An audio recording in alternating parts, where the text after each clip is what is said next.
it's interesting. I know you from UC Berkeley. I was an undergraduate when you were getting your PhD, and it was Hmm. kind of an amazing year for PhD students and students of Bert Dreyfus.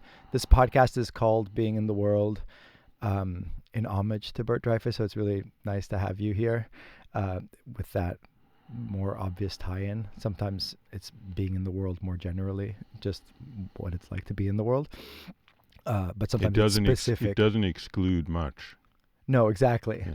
But sometimes it's specific to Heidegger and Bert Dreyfus, and Right. that and I made a film called Being in the World. But his students. Hold on, I'm hearing. You're breathing. You're hearing me Yeah, breathing. yeah, it's really kind of And you'd amazing. rather hear me using my breath to make articulate syllables than just the breath? Okay, got it. I can roll with that. um, there was it was kind of a all-star year at vindicating Bert Dreyfus because so many of his students went on to these very prestigious positions. Sean Kelly was my TA at the time, and now he's chairman of the philosophy department at Harvard. Mark Rathall is at Oxford, and then you've gone on to have this illustrious career that we'll talk more about.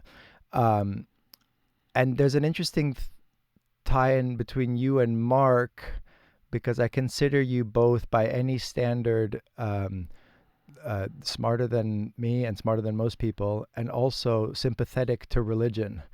In Mark's case, he's a very religious person, and I think a lot of people on the kind of progressive left are a little bit dismissive of religion, of religious institutions, in the way they've wielded power, in the veracity of any religious beliefs, and yet there are some very, by any measure, clever people who think that there's value in religious belief. How do you kind of frame that? Your kind of rational side with your openness to religion. Is that too huge of a question? No, I wish it were huger. I wish it were huger. It's a perfectly good sized question. So the question is, how do I frame it? Well, one way I would frame it is if you were trying to create a set of practices that would allow a group of human beings to flourish for millennia, and you didn't know what was going to come down the pike. You know what I mean? You didn't know whether they would be able to keep a highly technological civilization. You didn't know what sort of wars or epidemics would challenge them. I think it would make sense to formulate whatever you think is important in terms that appeal to people along. It appeals to all aspects of people, their imagination, their self-interest, their love of moving their bodies, how they like to eat. You'd wanna put whatever you want to convey, whatever legacy you would like to leave to your human descendants, 2, 3, 8, 50, 100,000, 900,000, 4 million, 8 million, 30 trillion years down the line. You'd want to put it in a package so that it would keep going, and it would it wouldn't engage people just on a limited part of themselves. You'd want to engage their bodies and their emotions and their imagination. So I think you'd end up founding a religion. Well, I mean, the best word for that would be a religion. Um, Now, have many of those things been lousy? Of course. Like, why wouldn't they be? Like that's a weird um, But what do you mean? Like Why I'm not wouldn't going to they be? say what. Why wouldn't? What do you mean? Why are you so forgiving of? Why wouldn't they be? Why couldn't they be better? They could be better, but that doesn't mean that we shouldn't expect most of them to be pretty subpar. I mean, half of everything people do is below average statistically, right? Yeah. So most art is lousy. Most relationships are lousy. I mean, most times, but I'm not going to say there should be no art and there should be no love, because most art and love is pretty, substandard. I wouldn't. I mean, maybe other people have higher standards than me, and then God bless them. But I guess again, the case against religion is that it seems by its very nature to have this lasting quality. It has to be resistant to change. Right. Yeah. Well, except for, like, I suppose you could also. So that's not an argument about a religion. I think that is an argument about conservatism versus change. You don't think religion is by its nature conservative? No, not really. I mean, if you look at the opposition to slavery in America, that was religious. I think what religion is it's potent. It's a potent force for manipulating people. So therefore, people who like to keep things the way they are will be well advised to buy themselves some priests. But they buy themselves some artists too. But then also people who would like to shake things up, they'll probably try and buy themselves some priests and some artists. And I mean, that's the way of the world. I mean, if you got a species that functions differently, cool, maybe. Are they accepting applications? That would be cool too. If there's some species that doesn't have religion or politics or art, and they do things differently, maybe they're doing it better. I don't know.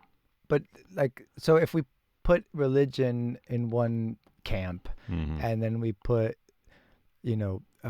science and philosophy in another camp, I think a lot of people who are against religion would maybe put themselves in the science and philosophy camp because they say the nature of the approach to figuring out what are we doing here, how should we live, is informed by something that's maybe more flexible, more responsive to logic and reality, and might be again, I'm sympathetic.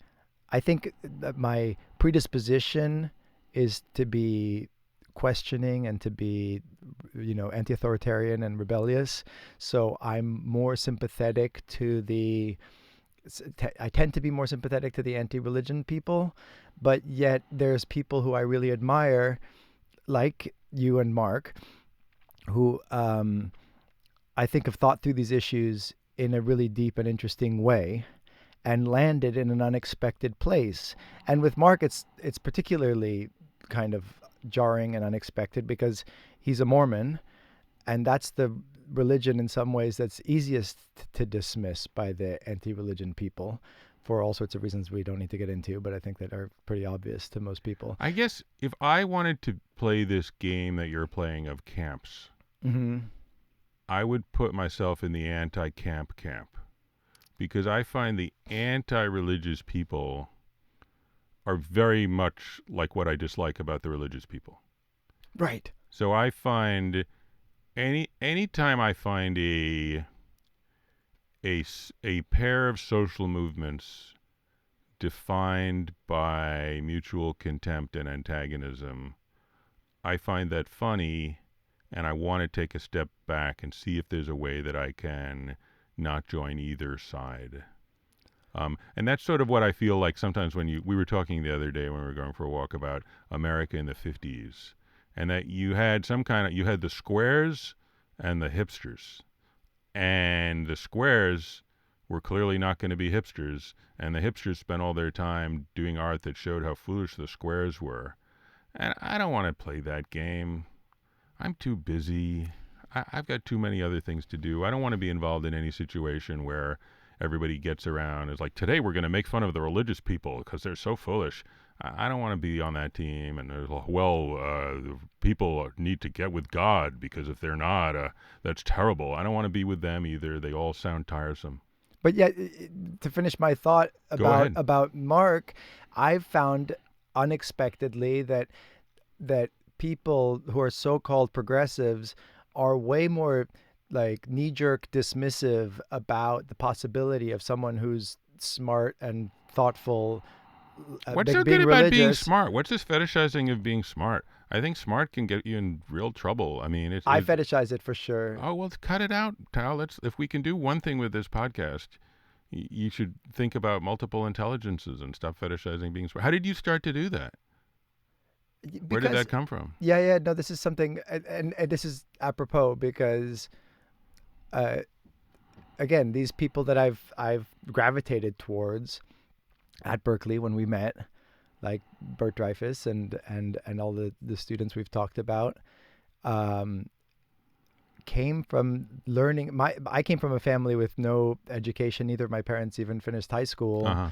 And I found solace and fascination in books early on. I was kind of awkward as a child, and then when I landed at Berkeley, finding a bunch of people who also got excited about ideas that weren't necessarily the most pressing or the most practical, but could spend time thinking about obscure philosophical issues, just got me really turned on. And now the result is I fetishize people who have like higher education from fancy schools like you do. And then you who have that, it's like the beautiful person saying, "Oh, why do we fetishize beauty?" Okay.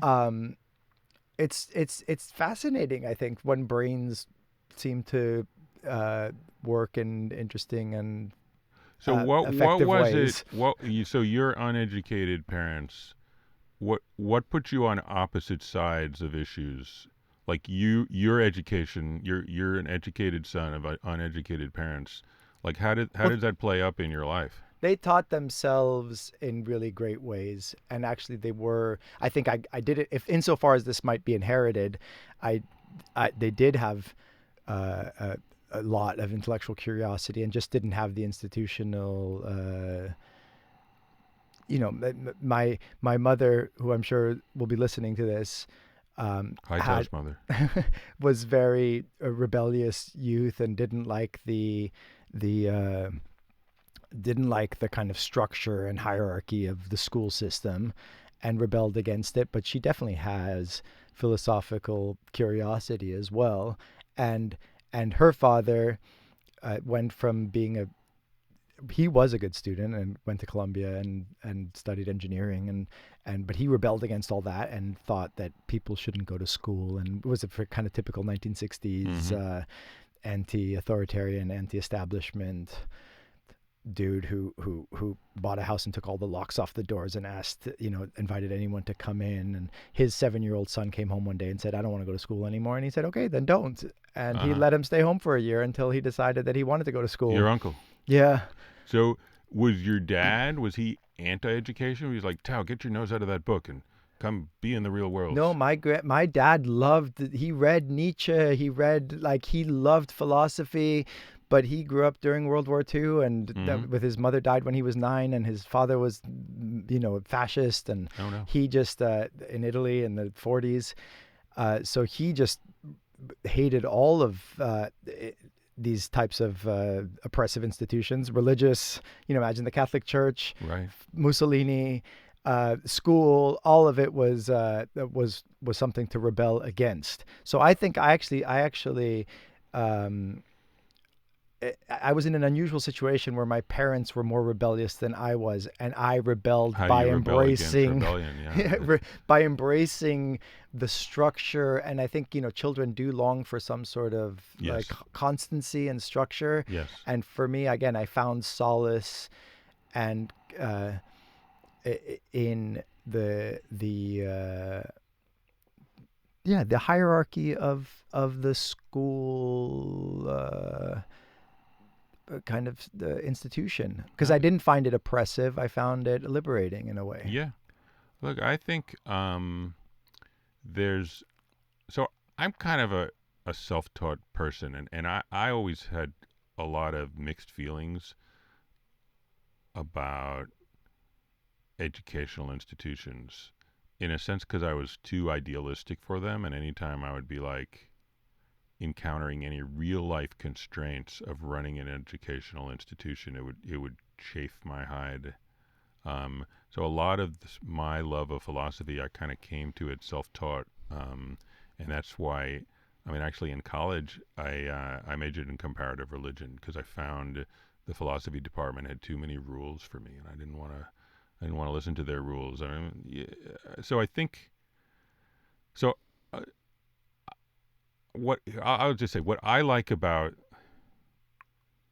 um, learning is it's a non-violent way of social interaction because it teaches us to say, I don't hate you, I hate this idea that you're espousing. And I think that's really good. That's a real good development in the human race. That we can say, I don't hate you, I hate the idea that you're espousing, and then we can judge that idea on its merits. I think that poses a way towards us being able to cooperate on a better way of living without hating each other's guts. And that helps us, and it also helps our descendants because we're more likely to work together and do something worthwhile than like stab each other. So aren't like the religious institutions vestiges of that past? That's not what you're talking about. Like if we want to be on the side of tolerance of new ideas, it's not, doesn't seem to be in the realm, in the domain of religion these days. Yeah, maybe not. Maybe religion has outlived its usefulness. And how do you practice, or do you have religious beliefs in Well, I kind of assemble like a grab bag of religious texts and non-religious texts and practices that I like. Um, so, I mean, I'm Jewish, so I'm a Jew, but do you practice Jewish religious rituals? yeah, I practice Jewish religious rituals. I do. Yeah. And is your Jewish identity important to you? Yeah, it is important to me. It is important to me. I mean, it's not. It depends on the context, you know. And if we were ever, if I was ever given a choice between like being a good person or being a Jew, I'd always pick being a good person. And I wouldn't say That's being because a you're a Jew. good Jew, maybe. Maybe, yeah. And you know, if God appeared to me and said, on this side is Judaism and on this side is me, I would go with God. I wouldn't go with Judaism at all. But yeah, you know, I sometimes listen to a podcast, which I do recommend, you know, to first of all to your mom, and then to you, and then to your listeners, called the Study of Religion podcast.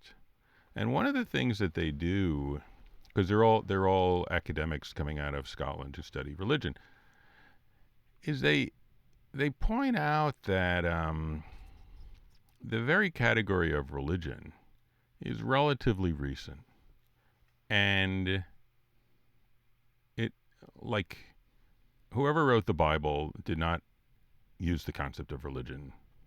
Um, the whoever founded the Christian church didn't use the concept of religion. Buddhists and Taoists certainly didn't use the concept of religion. So, so I think if you realize that, and then you sort of think, well, what are we talking about? Then I think you can get out of this two camps model, which I think is wrong, honestly. I think if you want to say, huh, I'm interested in those times, this is Kierkegaardian definition of faith, is like those times people make a huge bet on something that they're never going to be able to, they're never going to get enough data to figure out if it was the right bet. Like they sacrificed their life or they lived their whole life following a certain approach, and they're never going to get enough data to know if that was the right way to do it. So that's what he means by faith.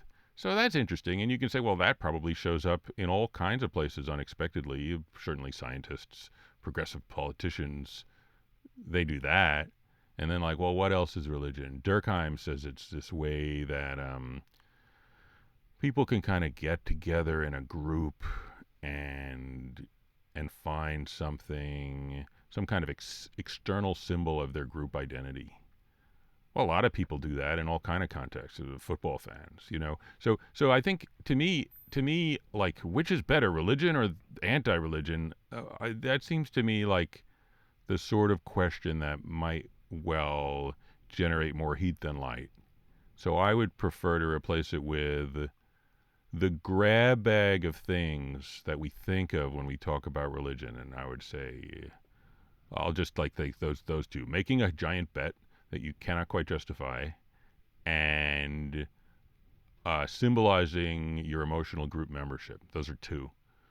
What do we think about them? Are there ways to do Can you them unpack good? the former a little bit more? What are you betting on in Well, your approach? I guess what I'm thinking about is, supposing somebody says, I'm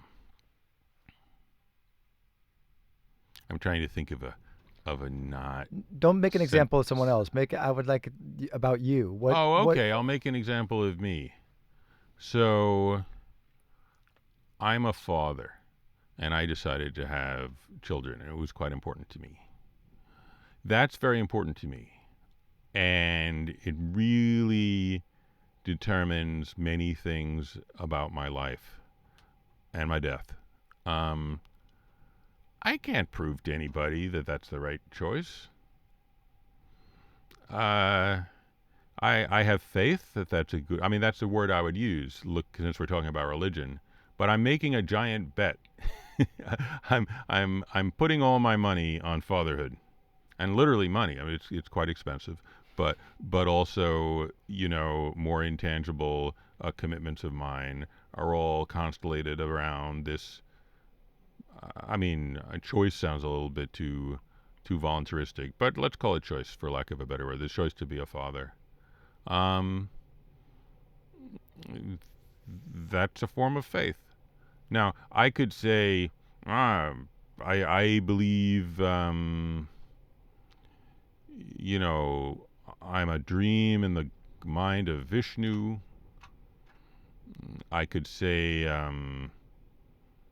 God is a father who somehow, as an individual father, created the world, even though it's kind of hard to figure out how that would work. I could see it's nothing but vibrations. The reality is nothing but vibrations. So I could make various cognitive metaphysical claims about reality, and you could say, well, the first two are definitely religious, and the third is irreligious. Sure, that's true, but to my way of thinking, the kind of making a big choice that you can't justify is the more interesting question, and some of the sort of grand programmatic metaphysical statements you then might be tempted to make are almost like icing on the cake. I don't know. That's a little too reductive, but I guess I think those are two very important questions, and they're separable. I don't want to say that one is unimportant, but I will say that they're separable. So I'm being nominalist here. I'm just sort of like, there's this big thing, religion, and is it good or bad? And I'm more tempted to say, well, there probably isn't a big thing called religion, and the fact that there isn't a big thing called religion is why people can get very emotional about whether it's good or bad. There's a bunch of people who claim to be religious, and most of them are a mixture of good and bad. And then if you want to make the statistical claim that in America today, if you attend a church, are you more likely to be a knuckle-dragging conservative than if you don't? That might well be true. I don't know. I'm not a sociologist of America. If you turn on TV, it certainly seems that the people making outward shows of their religiosity tend to be pretty horrible. But that could change, or maybe it just means. I mean, that makes me want to ask the question whether, like, TikTok witches. Are they? Because I'd imagine TikTok witches are probably pretty progressive. Do you want to call? What's a TikTok witch? Well, it's somebody who's a young, usually usually not a male, a non-binary or female person who believes in Wicca and does hexes and other kind of Wiccan ceremonies, and I'm calling them TikTok because you see them on TikTok, but they're Okay. not. They don't only exist on TikTok. That's just a medium through which they express themselves. So I don't know. Or let's just say witches, because maybe that's slightly pejorative to call them TikTok witches, although it kind of rolled off the tongue. But witches. Are witches a religion? Probably, right? If anything's a religion, witches are probably a religion. Or are they not a religion? I haven't thought enough about it. Okay. Well, I would say they're a religion. They're just a new non-mainstream religion, if anything is. So they're pretty progressive. I don't know. I don't know if you want to say that, like, if somebody says, I love the earth so much that I will chain myself to a tree and die before they cut down that tree because the earth is sacred. So like a radical eco person. I think by any academically respectable definition of religion, that's a religion. Yeah. Or we shouldn't have it, or we should stop using the word entirely, which is what the study of religion people say. They just say this is a bad word, it's confusing, let's stop using it. And how do you identify as progressive or left wing, and do you think that category is useful? Yeah, I identify as progressive, and I think that category is useful. It helps you know which side to take. So sides do In that exist case, in politics? Yeah, I think when there are victims being attacked, you need to defend them, and sort of you're forced to take a side because of the nature of what's happening. What's the nature of what's happening? Of victims being attacked. I mean, let's take an example like whatever they're beating up and shaming trans people. It's like, well, that's not cool. So we need to defend those trans people, or the. So do you think what divides the conservatives from the progressives is being on the side of the victims versus being on the side of the attackers? Yeah. And do you think that it's a shame that religious people, we've allowed the people on the side of the oppressors to kind of co-opt religion? No, it's terrible. It's terrible. But I think that's this real problem, which is you can always hire lawyers, you can always hire priests, you can hire artists too. It's a shame. Or you also scare them. It's very difficult not to be a collaborator in this world, I think. Like, in your fantasies, it's easy not to be a collaborator, but in real life, it's hard. Because you're like, I like America. America's pretty terrific. And then, America gets conquered by Martians. And then you first of all, you want to live. You'd like your family to live. The only jobs are being offered by Martians. It's tough. I mean, it's admirable when people are able to, like there's many more people promoting martyrdom than martyring themselves. And that's interesting. That's an interesting datum, And speaking of your Jewish identity, there's kind of there used to be a kind of solidarity almost built into Jewish identity with left-wing and progressive Yeah, because causes we're of being on the original religion stands of slaves. What the happened founding to event. that? It seems to have like gone by the wayside. Yeah, in some well, ways. it hasn't. I'm actually on the board of directors of a organization called EMOR, which is a progressive, anti-Zionist Jewish group. It's connected with Rabbi Jill Jacobs as a group called Teruah and Rabbis for Human Rights. I shouldn't say anti-Zionist. That's probably wrong. But it's a non-Zionist group. It is not committed to the truth of Zionism. What happened? Well, one thing that happened was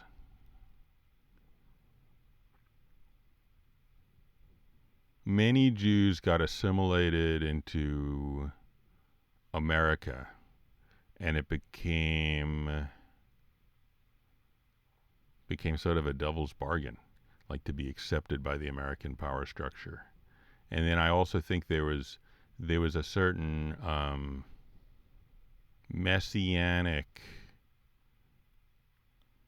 I would say, idolatrous approach to the creation of the State of Israel, which got a lot of people confused. Now, it was an understandable confusion because the Holocaust was so terrible. And a lot of Jewish identity got tied up with the Holocaust and the notion of never letting it happen again, which I agreed with. But I think never letting it happen again means never letting ethno-nationalistic genocide happen, never let people mistake their humanity for a particular racial identity. That's what I think should never happen again. Not specifically Jews, whatever they are, whatever we are, shouldn't be pushed around, but nobody should pursue a politics based upon the superiority of their bloodline over someone else's bloodline. That's what should never happen again. It was actually, And I've is never it happening again? all the time, yeah. Is it happening again by the very victims Sadly, of it? yeah. There are people in Israeli politics and Jewish politics who think that to be Jewish is somehow better, and that's a terrible misunderstanding of Judaism, and they should cut it out if any of them are listening. um, so yeah, where were we? Oh yeah, it was interesting. I'm listening to Tim Snyder's podcast about Ukraine, and so I've never read Hitler because I'm not a fan of his life, or so why should I read his books? But it turns out that Hitler had this view that nature wants races to fight. And the only reason that there's any kind of movement where races don't fight is because of the bewitchment on the part of Jews who have this supernatural way of tricking people into thinking that there's more to life than racial conflict. And I was like, thanks, man. That's a kind of a nice story. I mean, I would flip the values on it, like you think, and that means Jews are bad. But I would say that it's absurd. It's clearly not a Jewish invention. That idea is lunacy. He was a bad man, bad thinker, bad person. But but the Hitlerist idea that there's two sides. On one side are the people who say there's nothing but races fighting for survival and murdering each other, and the other side saying, I don't know, maybe there's other stuff. I'm on the second side.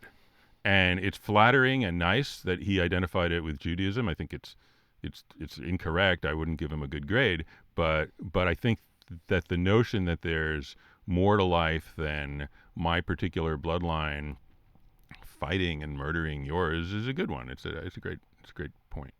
I like it. I endorse it. And just to bring it back to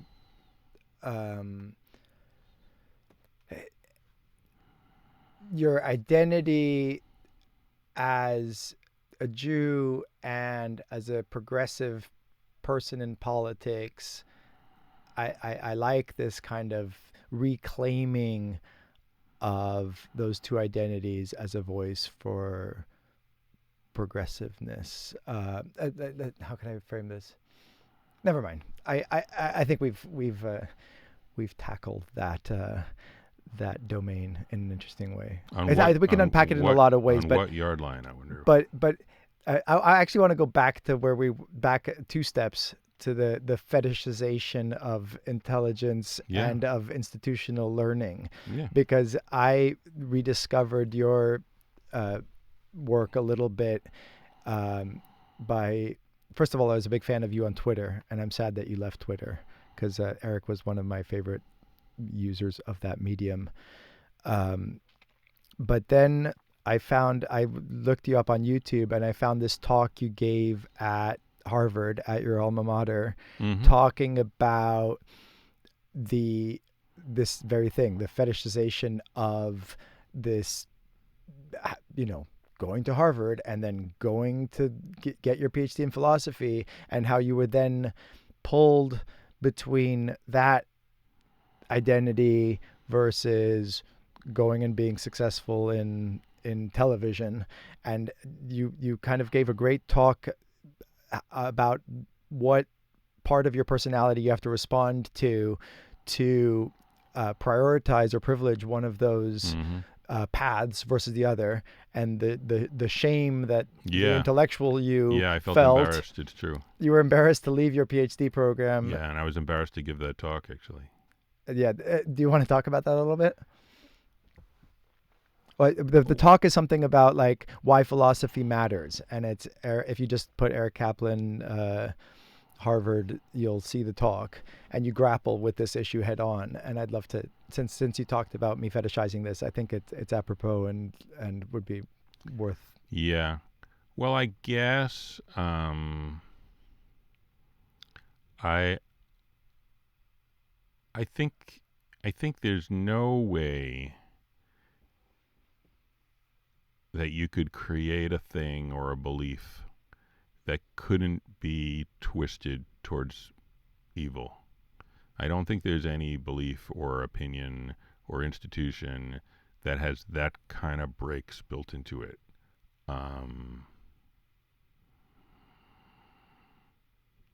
So I think I was feeling very, very guilty because I thought, well, reading books and writing, that's a noble kind of thing to do, because you've got your eyes on the ideal. And trying to be a writer in TV, that's a money grubbing, ignoble thing to do. And I was embarrassed that I had done the comparatively less noble thing.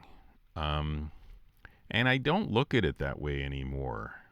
I think I had my wires crossed in certain ways emotionally. Well, can you tell me what happened narratively? Like, because when we met, you were on your way to getting a PhD in philosophy, yes. being the person who dedicates their life to writing and reading. And then I graduated. Next thing I knew, you were doing really well in TV. What happened in between? How did that happen? I got married, and while you were a grad student? Yes. And sort of two things happened. One, I became nervous about ever being able to get a job as a professor. I thought, I don't know if I'll ever be able to get a job as a professor. I was just nervous and anxious. I'm a sort of nervous person, I guess. And then the other thing was I started to crave more impact.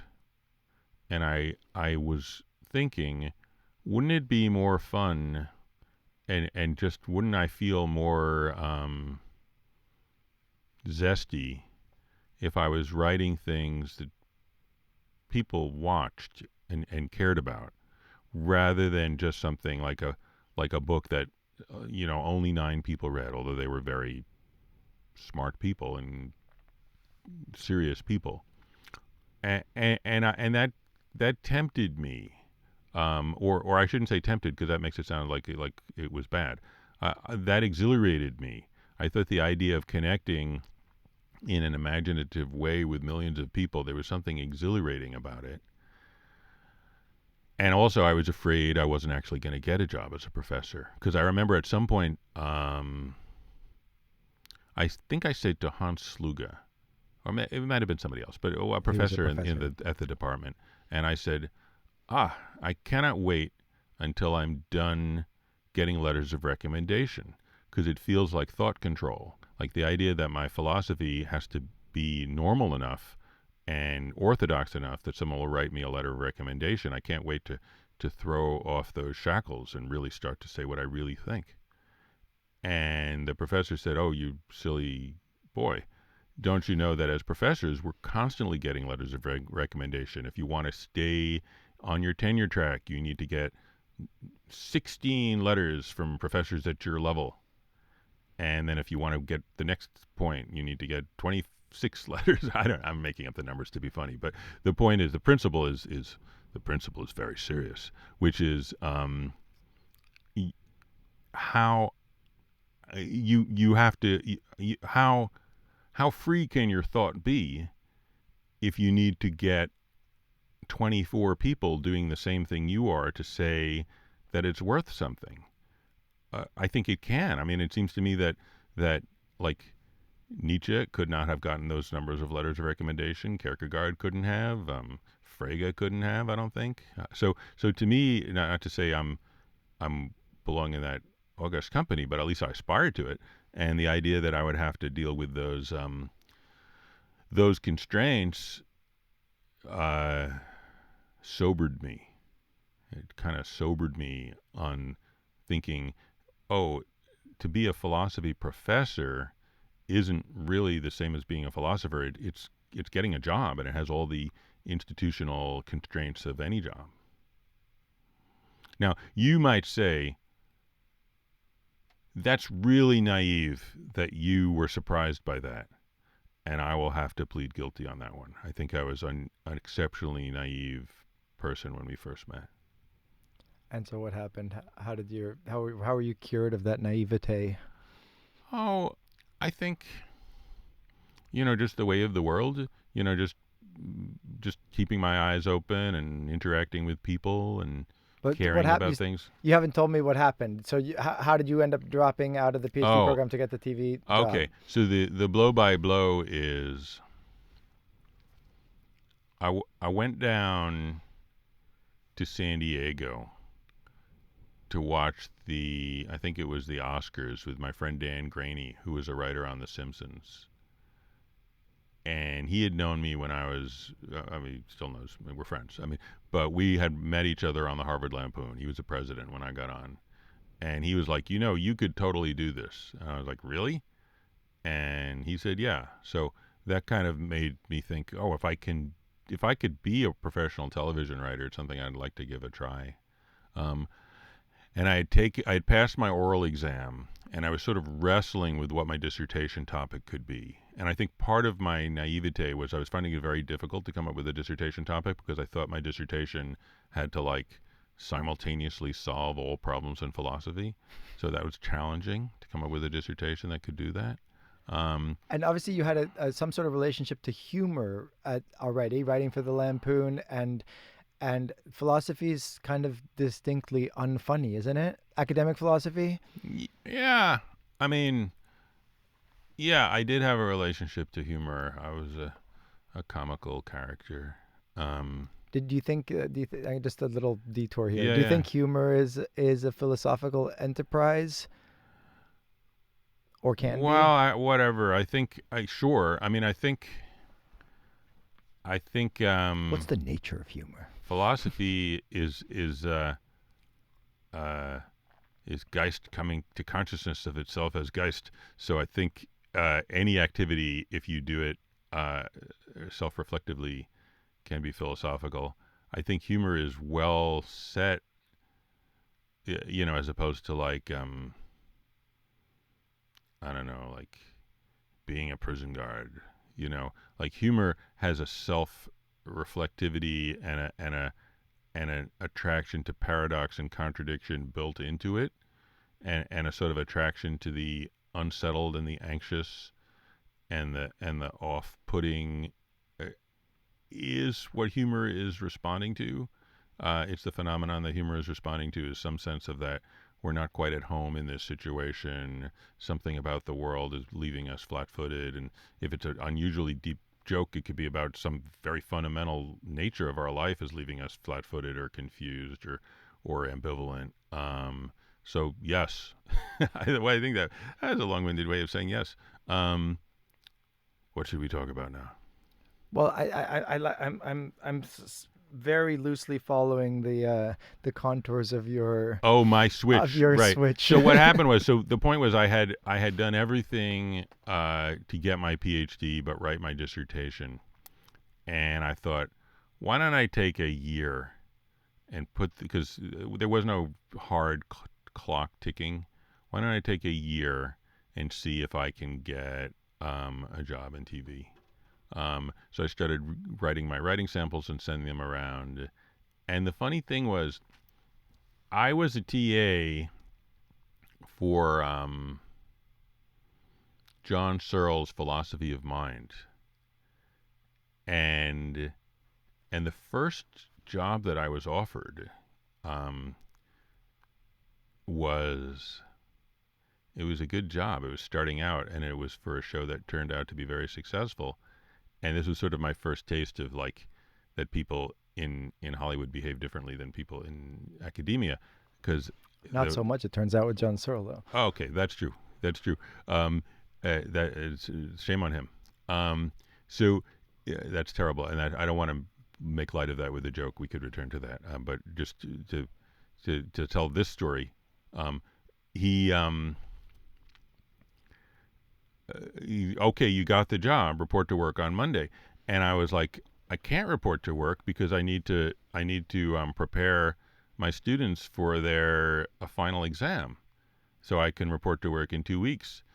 And the guy was like, either cut out the philosophy bullshit and report to work on Monday, or I'm giving this job to someone else. What was the job? I'm not going to say. I'm Okay. deliberately hiding the identity of the people. Okay.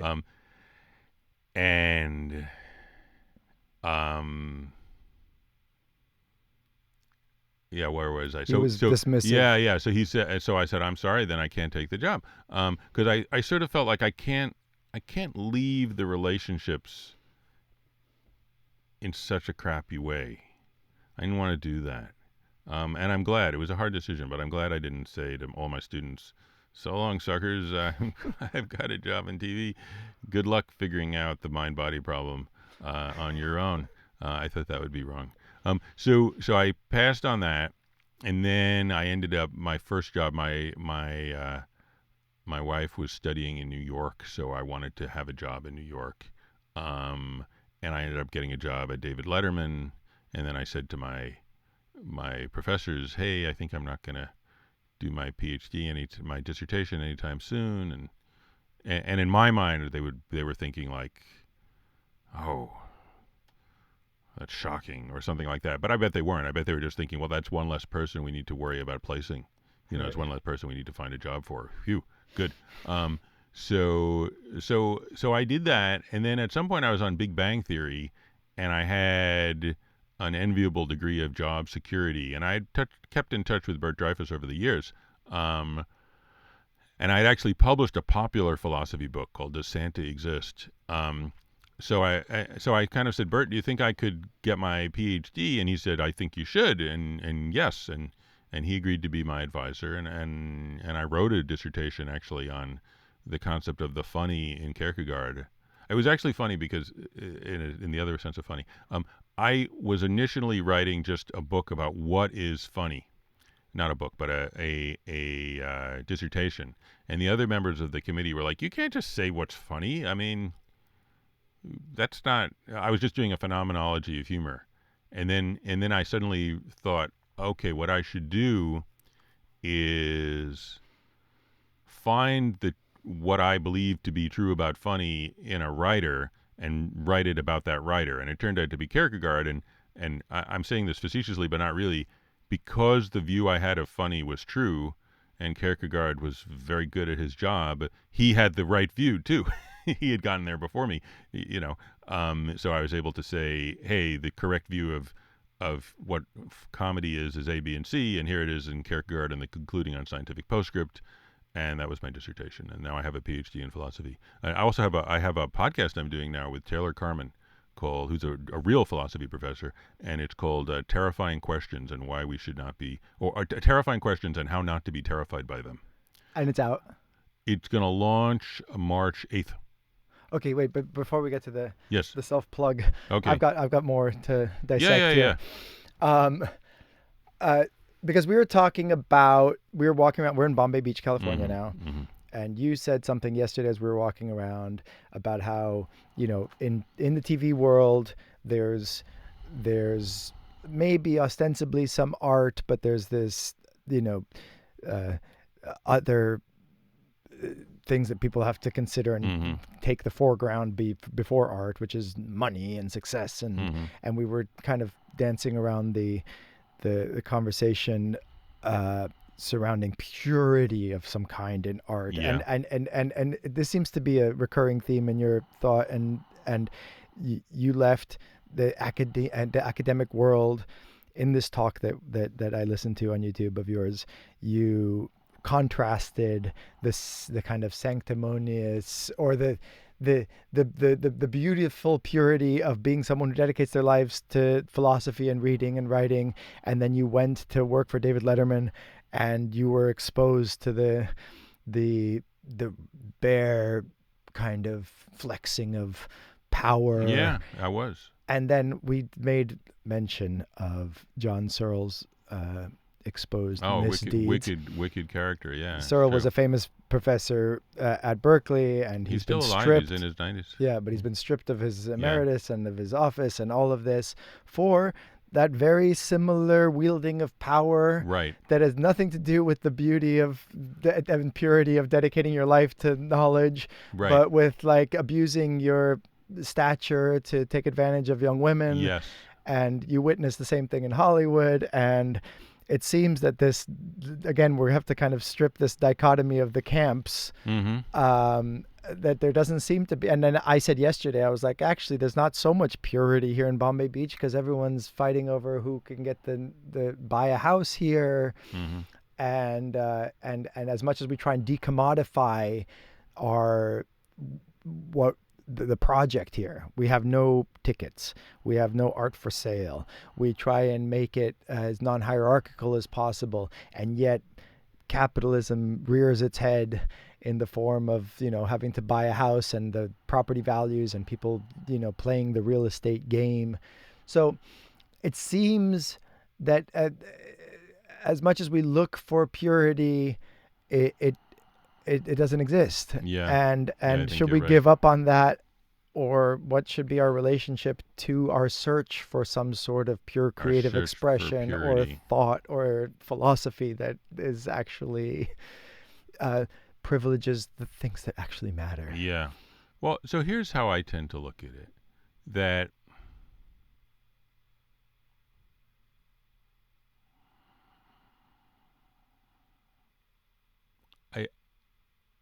I try to avoid hurting people and lying to people as much as I can. And that's the sort of purity. And that's what I object to in Hollywood, because like you could, like when I was at Letterman, there was a ton of slut shaming about Monica Lewinsky. And the reason why Dave was doing that was because it made the audience laugh and it got ratings. And at the same time on Jay, who was our rival, who at that point was beating us, he was like a couple of days after the people killed themselves in the Heaven's Gate cult, Jay had actors pretending to be them, cracking jokes that they're up in their spaceship and they're sad that they can't have sex because they castrated themselves. And this is a cruel thing to do about people who unfortunately killed themselves and have family members and so forth, to mock them on TV. And the reason he's doing it is to get ratings and to make the audience laugh, and that keeps him on the air. It means the show can sell sponsorships, commercials. So that's the case for purity. Is that I want to avoid situations where I do that. But it's impossible to entirely avoid them.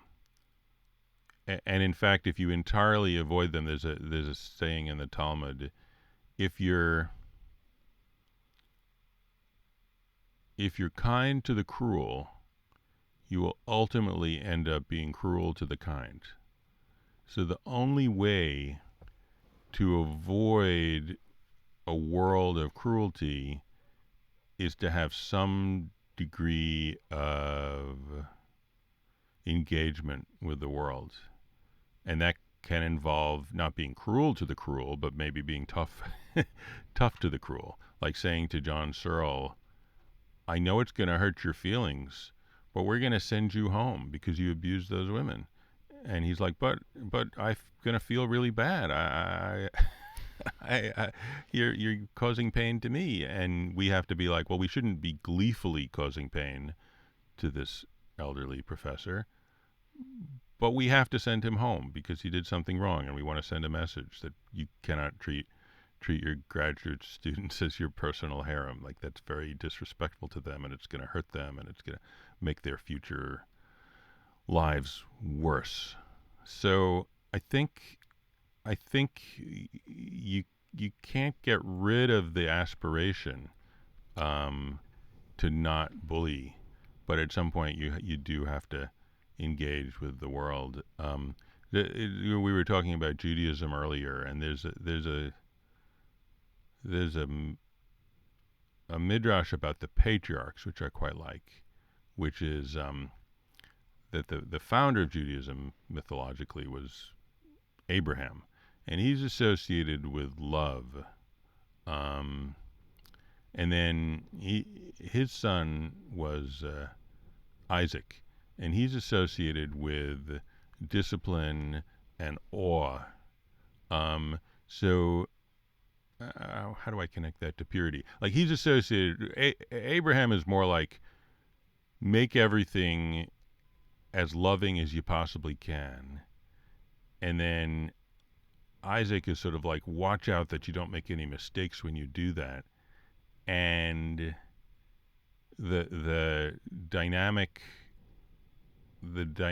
constellation of those two things is the patriarch Jacob, and he's associated with building institutions.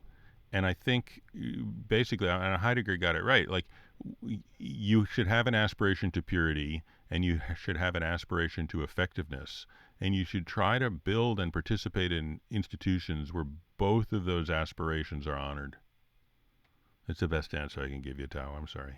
No, it's good. I'm just going back to the beginning and admitting a contradiction in my. On the one hand, yes, I fetishize these markers of, maybe oversimplified markers of intelligence, like the educations from these fancy institutions. But the stronger instinct in me is my kind of anarchist, anti-authoritarian side, which I didn't end up inheriting from my parents, I think, ironically and paradoxically. But it doesn't seem a coincidence to me that we've talked about these enmeshed in these very dominant institutions, be they, UC Berkeley, where you get elevated to the position of power, like John Searle did, or Hollywood, or religious institutions that, we don't have to get into how much they've exploited their power to take advantage of the weak. Catholic Church, then the whole scandals around what the priests have been doing for centuries now with young boys and girls, and it seems to be built in to institutions to create these hierarchies that make it really easy to abuse power. And it seems at odds with a progressive worldview to embrace those institutions. And you called me out on it for fetishizing the Ivy League schools, but it seems that I should also call you out on, we have to not embrace. It seems like the religions are have baked in these hierarchies, and I don't know how we can square embracing them with a desire to stand up for the oppressed. Like even we touched on it in Israel. Like, it seems like there are all these institutions that, as progressive people, we should be fighting against instead of joining. Maybe, I don't know. It's a big topic, and I don't necessarily have a question built into it. If any of this sparks Well, one ideas. thing I think is really important in any institution is something like a couple things. Transparency, like how they spend their money should be on the internet. We should be able to find it out. Yeah. Um, uh, a system of anonymous whistleblowing should be rewarded.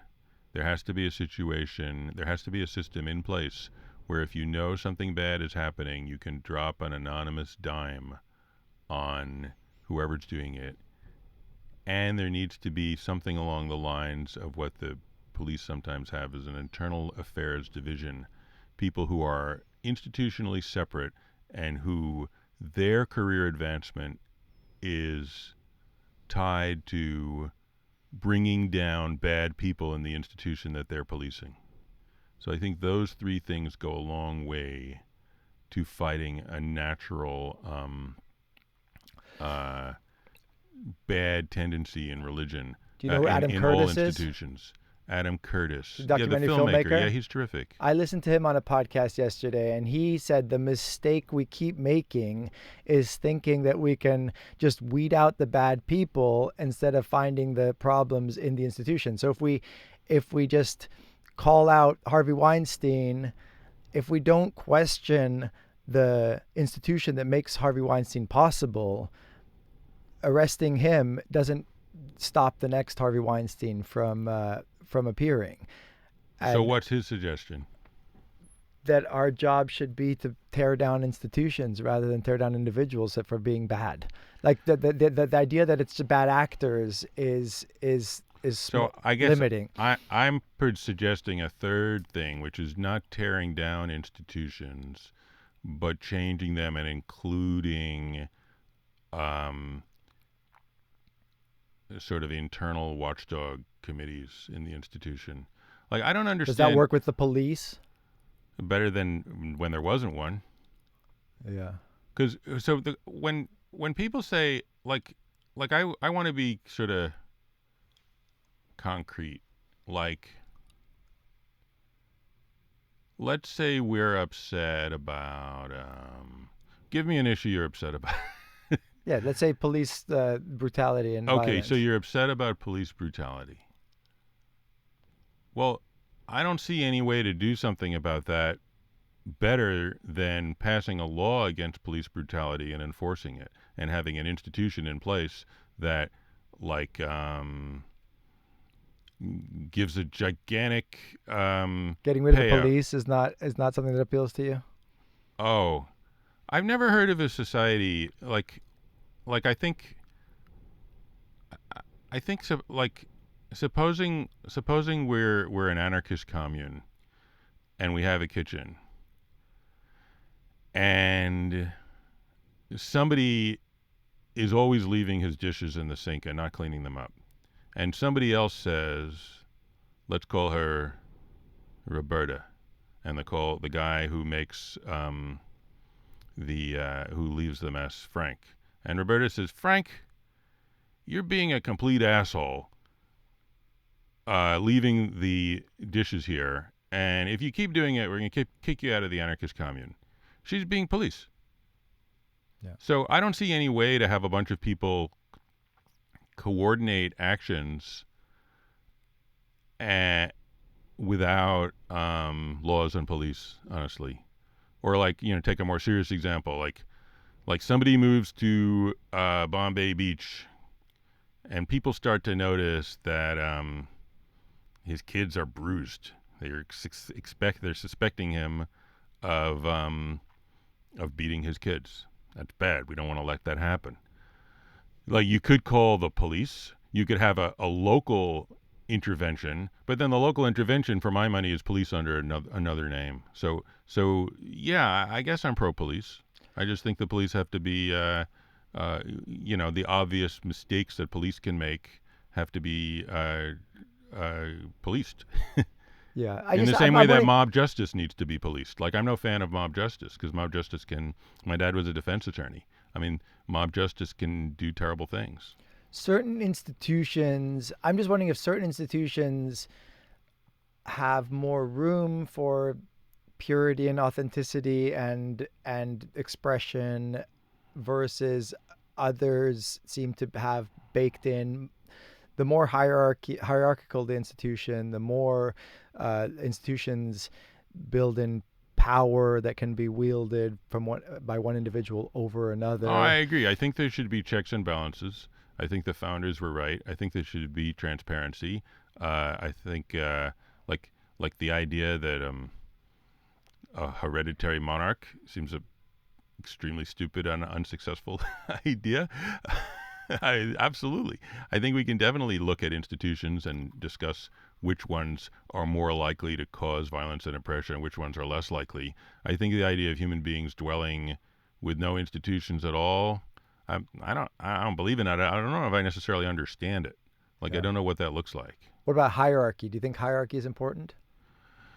Well, yeah, because is there voluntary hierarchy that? Well, yeah, I mean that's what I was going to say. Is let's say I need medical care. I would like to get the medical care from someone who knows how to do it. And then I would like society to signal to me in some reasonably reliable way who knows how to do it versus who's just hoping to make a quick buck off of my misery. Right. So that's a form of hierarchy. Some kind of hierarchy is important. I mean, it's probably provisional and contextual, but I think there should be some kind of hierarchy. Yeah. And anyway, there doesn't need to be a hierarchy for like kissing. If I want to kiss someone, I want it to be someone I love. I don't want to go to the government and say, well, who has a PhD in kissing, and I'll only kiss such a person. That's foolish. That's applying hierarchy in a situation that doesn't make sense. So there's many things where everybody is good enough at them, at it. I don't know if anyone. But we have hierarchy in the person that I don't know is if more anyone attractive. needs remedial. I don't know if anyone needs remedial kissing, but I would say many important things. I'm a complete egalitarian. And I do think that people who are deciding, I'm going to only date someone because everyone else thinks that person is hot, I think that's a silly way to live your life. I mean, I'm not going to tell you how to live your life, but I think that's a silly way to live your life. But there are other things where people seem to be better or worse. And if it's something really important, it'd be nice to have some kind of a sticker so you can identify who's better and who's worse. Yeah. Is that wrong? No, I think that's Does that right. make me insufficiently anarchist? No, we'll just bring it back here as the final topic. We're in Bombay Beach. It's at its best, I think of it as a prefigurative space in which we can witness everything that could possibly go wrong did go wrong here. Mm-hmm. In a way. The issues that we're faced with as a global as Earthlings have been made most salient here. Mm-hmm. Climate issues, pollution issues, socioeconomic issues of inequality and lack of running out of resources and polluting. The pollution that has been the result of all the agricultural runoff and chemicals that have destroyed this body of water. Mm-hmm. It's all come to a head here. Yeah. And then you come here and institutions have broken down, and there's an opportunity in a really interesting way because Mm-hmm. there's very little hierarchy here, besides, and we are, like I said earlier, we are faced with certain realities that take away this ideal. But we have this little square that has no traditional police or government.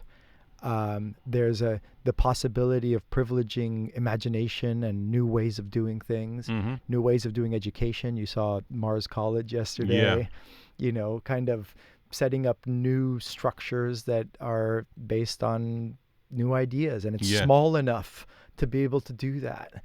And so it's just an interesting petri dish in which we can try things. Yeah. I think I think there's a lot of problems with hierarchy. And one of the problems with hierarchy is, and I think these are probably conceptually related. One is people like there's an organism called a tunicate that has a free floating swimming stage in its life, and then a point where it attaches itself to a rock. And when it attaches itself to a rock, it absorbs its own brain because it has no further need of it. And one of the problems with hierarchy is that people find their position of power and then stop thinking. And Yeah, just, people joke about that being like tenure, right? yes, that is a joke about tenure. By the way, I learned this is by far underselling how weird the tunicate is, but that's a conversation for another time. It has a stage in its life where 5 of them get together and exchange genetic material and some weird hive mind. It's a very interesting creature, a long lost cousin of ours. So that's one problem of hierarchy, that people have a tendency to just sort of grab a position, exact rent on the position, stop thinking, and just use it to tyrannize over the people below them. That's definitely true. And another problem is that, and this is maybe a problem with all institutions, is that people have a tendency to get trapped in a local maximum. The idea being that it's pretty good here, and all the ways we could change it will make things worse, more inconvenient, more troublesome. But what we don't realize is that there's a much, much, much better way to do things.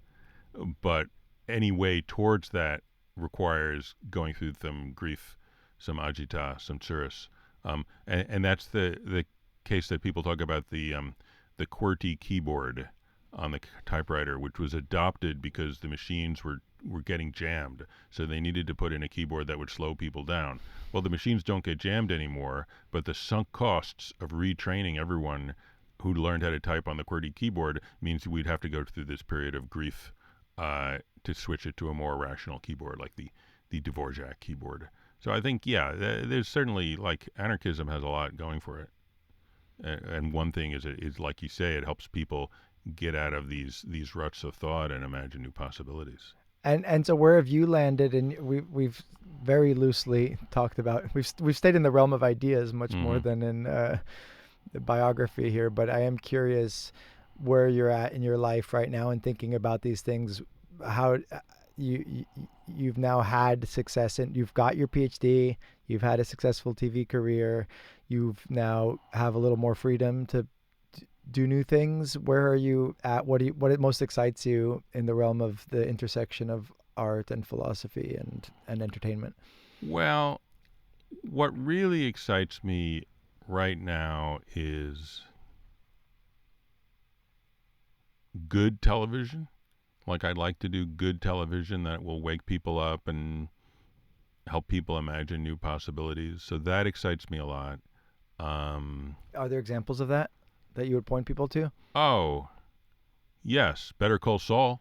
Yeah. It's fantastic. It's a fantastic show. Better Call Saul. Fargo is a fantastic show. Severance, I thought, was a great show. So I think there's a lot of room. The Simpsons, honestly. So I think that Mad Men. So I think there's a lot of room for creating these imaginative storytelling experiences that help people not get bulldozered by our civilization. I think that's possible. And I think the fact that it's now global, that you launch something on Netflix and people can watch it in 100 different countries or something, that's really cool. I mean, it's really cool that you could engage in the global conversation in that way. Another thing that's really exciting to me is I'm working on this project with Tom Smith, who runs the Congo Basin Initiative, and like, it occurred to me, I'm not the first person to think this, but it occurred to me that, like, there's so many different kinds of potato, but there's only one kind of potato that people in America eat, because all the other kind of potatoes never, it says monoculture. All those other kinds of potatoes never, they're harder to ship, they're harder to transport, whatever luck. So culinarily, that's a great loss. We're losing all these other delicious potatoes. And in terms of what Nassim Taleb calls anti-fragility. We're creating a more fragile system because it's this monoculture is more vulnerable to blights. Um, so I feel that in the world of story, something similar has happened. That a handful of stories that happen to be around in Northern Europe, like Sleeping Beauty, happened to make it through the Walt Disney Corporation to the global marketplace. And all kids are getting fed this rather restricted diet of story. So what I want to do is I want to go to Cameroon and work with the Baka there, and get their stories, but make it clear that it's their stories and send the money back to them. Um, and I'm very excited about that. So a couple things: television, this Baka story initiative, and I've gotten my feet back into actual philosophy, like actually writing things about this is what Kierkegaard thought, and here's why it's important. And I like that. I like that. I really like. I was really honored. I was really honored. I got invited to the American Society of Existential Phenomenology, and I gave a speech on Heidegger's Parmenides. And I was really happy that people didn't look at me and say, "What a stupid speech on Heidegger's Parmenides. You clearly don't understand it." But they were quite willing to engage with what I had to say, and that felt great. And I'd like to do more of that. In closing, can you tell the story, which I've spent a lot of time thinking about, because at first I thought it was just clever and funny, and then I think it actually is also deep, and maybe those things go hand in hand more often than is obvious. But about the Buddha going into the towns and allowing people to ask only one question. Yeah, that's a fabulous story by Raymond Smullyan, of whom we are both fans. So the story, as Smullyan tells it, is that the Buddha, who was a world historical sage in northern India about 2,500 years ago, had achieved enlightenment, and he knew the answer to everything. So what he decided to devote the rest of his human existence on Earth to was to just tool around northern India, come to town, and each person could ask a single question, and the Buddha would give the answer. So there's this man, Vishnu, who hears that the Buddha is coming, and he gives him a lot of anxiety because he doesn't want to waste his question. So he's thinking, and the Buddha's coming to town. He's setting up his stand where he's the long line of people asking questions, and he's answering them. And Vishnu's like, "What should I ask him? I don't want to blow it. I don't want to waste it. I don't want to be a fool." So he's thinking, what if I ask him how to make a lot of money? But what if it turns out that is not a worthwhile way to spend your life? I'll have wasted my question. Oh, that's not good. So then he's thinking, what if I ask him what happens after you die? But then he's like, well, I'm going to die, so I'm going to know the answer to that for free. So I'm wasting my question if I do that. And at this point, the sun is going down, and the Buddha and his entourage are leaving town. And it looks like he's not going to get his chance to ask his question. And then he says, aha, I've got it. So he goes running after the Buddha, and he grabs him, and he says, Buddha, what question should I ask, and what is the answer? And the Buddha says, that is the question, and this is the answer. It's so satisfying, that little story. And the more I went home after you told it and was thinking about it, and in addition to just being clever and unexpected and giving you that little jolt of fun that a lot of Smullyan anecdotes and approaches do, there does seem to be a deep insight in it, which is that asking, and it goes back to also your Harvard talk, I think, asking the unanswerable questions is what we should be doing. And even if they don't have an obvious answer, that's actually maybe a feature, not a bug. Yeah, and to bring back to your worries about hierarchy, if one of the ways the hierarchy asserts its power is to tell you, don't ask those questions, that is a huge red flag, and it's a bad institution, right? Very good, very good. Yeah, and I do think certain institutions have built in a quashing of questions, and we should maybe de-emphasize those. Yeah. Maybe we don't get rid of them, but maybe we Yeah. take away some power from I agree. them. And I also think at least it should say that on the label. It's like, hey, if you would like to be in our folk music group, we don't appreciate questions like, why are we playing folk music? Take those questions someplace else. We're a folk music group. We meet Tuesdays and Thursdays in the park, and we like folk music. If you don't want to come, you don't have to. Don't interrupt constantly. Like, why aren't we playing heavy metal? Because we're a folk music group. Okay, but at least say that. At least say that. Don't like dance around it. Why aren't we playing heavy metal? And then what people usually do, why aren't we playing heavy metal, is they come up with some weird mystificatory answer. Well, you see, God didn't want us to play heavy metal. Like, no, that's not true. You just don't want to do it. Own up to it and say it. And then people can pick and choose. It's a marketplace of ideas. That's fine. Okay, well, thank you for having this chat with me, Eric. This is wonderful. I hope it's the first of several. And I hope that you're inspired by Bombay Beach to come Very and much so. set up some new non-hierarchical institutions of learning and of blending philosophy and art and entertainment and lifestyle and community. Yeah, let's do it. Welcome aboard. Thank you. Thanks for having me, Tao. I appreciate your hospitality. More soon. That was fun. It was fun. I feel like a different line of questioning, and I would have been the anarchist. You know.